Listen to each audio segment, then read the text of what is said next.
Hey, y'all, this is an important topic to me because I entered the piano industry. Um, Somebody who ended up being a dear friend by the name of Glenn um, hired me to do the first direct mail for an event ever in my career. I mean, I'd done all kinds of stuff, Lowe's and banks and Verizon Wireless and all kinds of big stuff, but I should quit shaking the table, right? Sorry. Um, I learned so much about proper sales processing by helping figure out the paradigm or the business model. And this is this is quite a while back ago in the late 80s and 90s of how an event should be processed properly.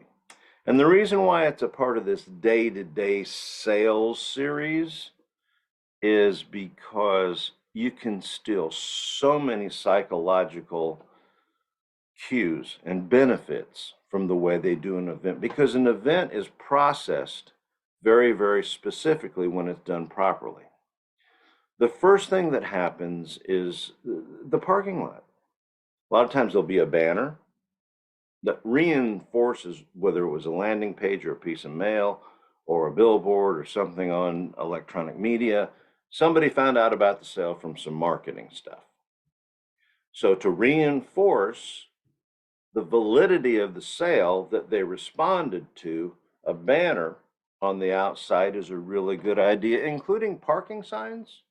And I mean, most parking lots have little grassy areas and stuff with shrubs and trees and stuff in between all the concrete. And if you put things down that can be seen by the visitors as they get to your building, that also reinforces the first impression that something different is going on. This is not just a day-to-day sales day. The next thing is after you come inside, the building itself needs to be a little bit different. The setup needs to be so that somebody meets a greeter before they actually go to the pianist, because this is not a shopping event, this is a selection event, and so it's not a piano museum. You can't just wander around. In fact, a lot of times the the windows will be papered or have posters in them even before they get inside. That also helps let people know this is just not a normal sales day. This is a special event. It's a special weekend that is time sensitive. They come in, they meet a greeter, and the greeter usually has a script or should have a script and should have all the notes that the person who set the appointment gathered when they interacted with that person, so that they can pass those on to the next person in the sales rotation. But the greeter has reinforces the name of the event, welcomes people, thank you for being here, and then visits with them until the next salesperson in the rotation is available to do a pre-talk. Pre-talk also sets the tone. So what have we done so far? Parking lot, the building, the windows, the greeter, everything tells the person that this is not a shopping day, it's a selection day. So you're pre-qualifying them and pre-closing them mentally and psychologically and emotionally. After the pre-talk, it would be good for the person who is that sales pro that was in the rotation next to do a confirmation and let them know that from the person that set the appointment, they realize that they're looking for an XYZ type of a piano. Is that still the type of piano you are most interested in today? And then you talk to them about who's going to play, the size, the budget, and all that stuff that you don't need me to go over, because people have been selling pianos well for a really long time. The important thing is to bond. Now, the 5-step sales process goes credibility, rapport, fact finding are the first 3 steps. So credibility was on the marketing, in the parking lot, on the building, in the windows, reinforced by the greeter, and then in the pre-talk. So credibility should be handled by now. Time to make a friend during the fact finding.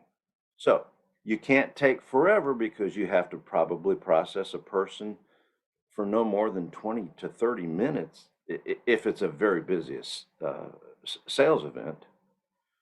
So you make sure that while you're doing the fact finding, that they understand that you like them, because the company with the best friends, the most friends, and the salespeople with the best friends are always the winners.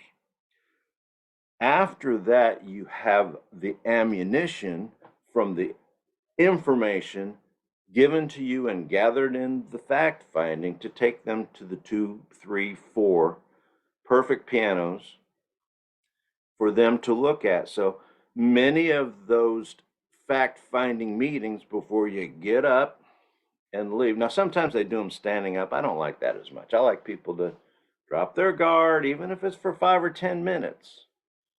And it's a better bonding environment than if you're standing there. Okay, well, I mean, I don't think that you create as much trust by being military in your actions. And I'm probably right, because I've outsold a lot of people where it looks like an alien dropped down a tube from the sky and sucked the personality out of them, and they were just so rigid and so boring. Boring doesn't sell well. It just doesn't. So be nice, make friends, but at the end of that fact finding, you should make a statement such as, oh, well, based upon what you've just told me, I think I've got 2 or 3, maybe 4 pianos that are perfect for you to consider. Would you like to meet them? I like to give the pianos a personality. I hate what some of the manufacturers are doing in trying to eliminate the personality and the one-of-a-kindness of pianos and treat them like a commodity. They are not a commodity. This is a potential new family member that may be in somebody's house for the next who knows how many years, decades. Then you do the demonstration. One warning about the demonstration: it's not a concert, okay? If they don't play and you do, it's not your time to sit down and audition. You have to point out the benefits of the sound and the tone and all of the things that makes this particular piano worth considering. After you have done the demo, you come to the close. And let me tell you, the most important thing about the close is not the close. It's everything that happened before you get to the close. Because closing's not that hard. If you've established credibility, if you've made a friend, if you listened more than you spoke and took them to the right pianos inside of their budget and allowed them to decide which one they want to fall in love with, closing can be just as simple as asking them what day of the week is best for us to deliver the piano to you. We have a lot of them to deliver, so which day would be best for you? Let's see if we can make that happen.